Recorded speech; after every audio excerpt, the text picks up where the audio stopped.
Let me tell you who's on the program tonight, then you folks can decide whether you want to stay. Out of the box. With your host, Jonathan Clarke, Q1043.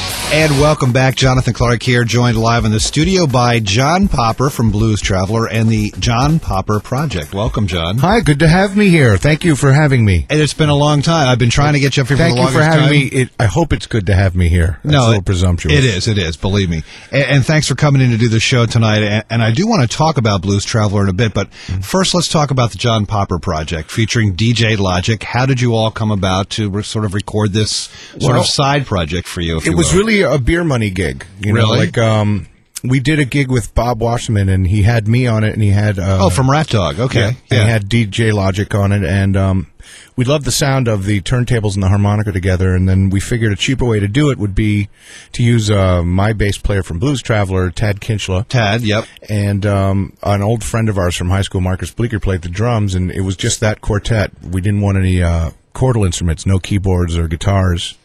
And that dynamic creates a really weird sound. And Relics Records came to us and said, hey, we'll give you a chunk of money, go make this record. And we were like, okay. And people seemed to like it. We lucked into a really great producer, Craig Street. So I think it was that combination, really. We weren't trying really hard, and it was an accidentally really good record. Well, because there are a lot of bands that use DJs now. It didn't used to be that way for, I guess, I don't know, maybe the last 10 years we see a lot more of that.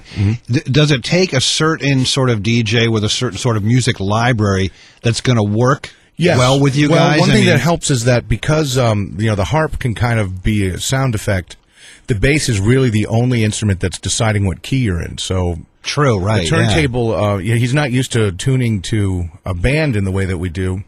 But when we are synced up, it's amazing what can happen. Like, we'll be in a different key and not know it, and sometimes that's a good thing. So, like his vinyl collection. I mean, is it just across the spectrum, or is it just? Yeah, I mean, he's got. It's his style. I think what happens is that every turntable player sounds unique to themselves. Yeah. So it's the way he uses it. Whatever material he's using, it's still going to have his inflection and his rhythmic attack on it. Right. So I think that it really says a lot to DJ Logic. His credit. Yeah, and people forget that sort of you kind of have to be in tune to what, or he has to be in tune to you. Yeah, it's the chemistry, the meshing of it together is kind of a cool thing. But I think it's the fact that he's on a weird instrument and I'm on a weird instrument creates a sound that people aren't used to hearing. And then people know me from Blues Traveler, so that it's a much more syncopated thing with the Popper Project, and it's kind of a neat thing to do. I've noticed that when you've got turntables behind you, you have much more authority. Yeah, well, you got two of them, right? He's playing the turntable stuff in the background.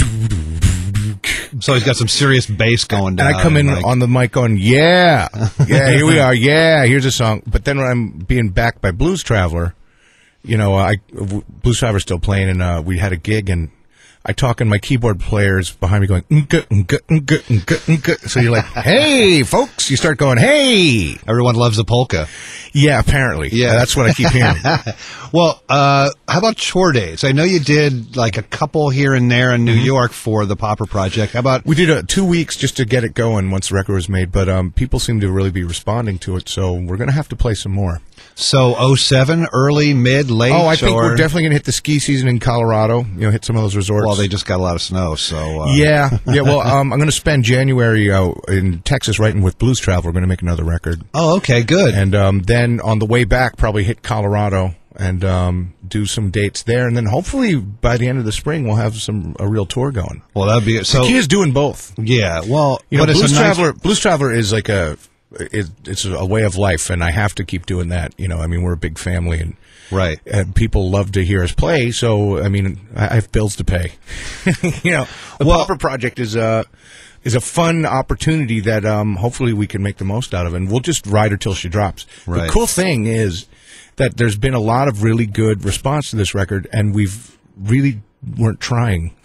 You were just kind of having fun, pretty much. I think that's what made it good, was the fact that there was no real effort or thought or focus. We went on tour not knowing how the songs went. Well, I interviewed... I still don't know how some of them go.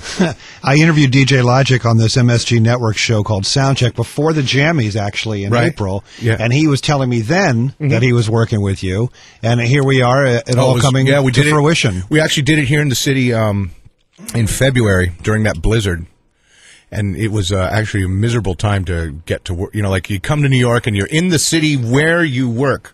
Right. How hard could that be? I had to like thumb a ride for a cab every day, and you just could not catch one in the blizzard. Oh, no, definitely. And we just took the subway for the first time, my girlfriend and me, and we went. Still a good deal, the subway, $2 anywhere in the city. But the first time I've been on a subway in like 10 years, and I'm just like so hopelessly lost. Well, you probably used to know the subway system very well, right? One of the songs on the album is called Took, and it's about me getting drunk and going to Scores and just being taken because, the guys, they sell you stuff, and before you know it, you've spent thousands of dollars and you have no idea how. And it Listen to this rationalization over here. Yeah. Well, she knows the whole story. And, the thing is, it just showed me that I'm a bumpkin. I used to live in New York. I used to know New York. And I came up with a great line that I'm going to use in a song. I would rather not be a New Yorker if I can't look up. Right.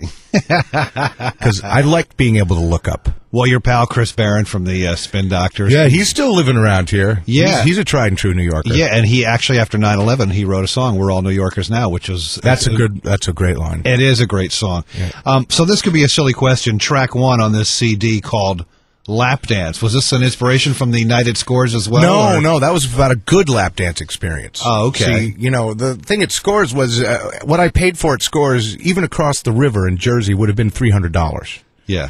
Not the $3,400 that it was. Yeah, it was an absurd amount of money, and it's because you're tipping everybody, and basically you're just getting drunker and paying people to leave you alone. I never got that whole going to the strip club thing and dropping thousands of dollars. I wanted a lap dance, $20, and she's like, no, you can only get Scores dollars from Vinny at the door. Well, Vinny only sells them in bricks of $300.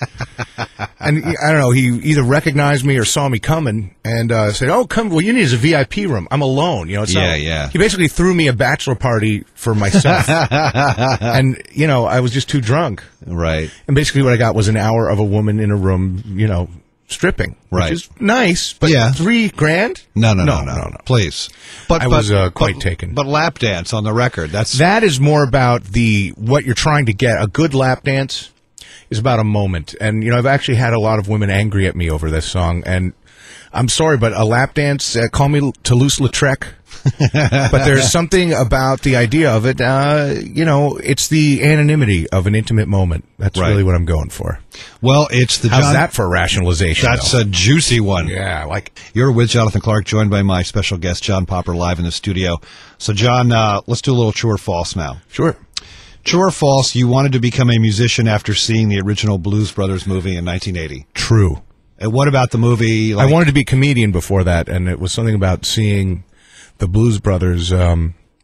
It made me wish I had an instrument when I was up on stage. You've kind of got a Blues Brother hat on, too. Yeah, well, this is my Stetson Roadmaster fedora, but they're running out of those. I'm going to have to pick a new one. Yeah. Slightly different, but I also got the harmonica hat band. And yes, I just noticed that. A really cool moment was when we were doing that TBS series where they had, it was Elwood Blues hosting House of Blues. Oh, yeah, I remember that, yeah. And having him just go off on how much he was a fan of mine, it was a really full circle moment, and, I love that. And I also, in the Blues Brothers 2000, we had an appearance there, but I also did all of the little kids' harmonica work. Oh, man. Which is fun. I got to do the do-do-do-do-do-do-do-do. I finally got to take a solo, and for years I'd been like, man, if I could put the harp solo in it, what I would do, and I got to do it. Which leads me to my next true or false. That is your harmonica that we hear in Dave Matthews' What Would You Say song. True. Very good solo. It was two song. takes. I was really late and the car broke down and I had to go to Europe. And so I had 2 passes at it.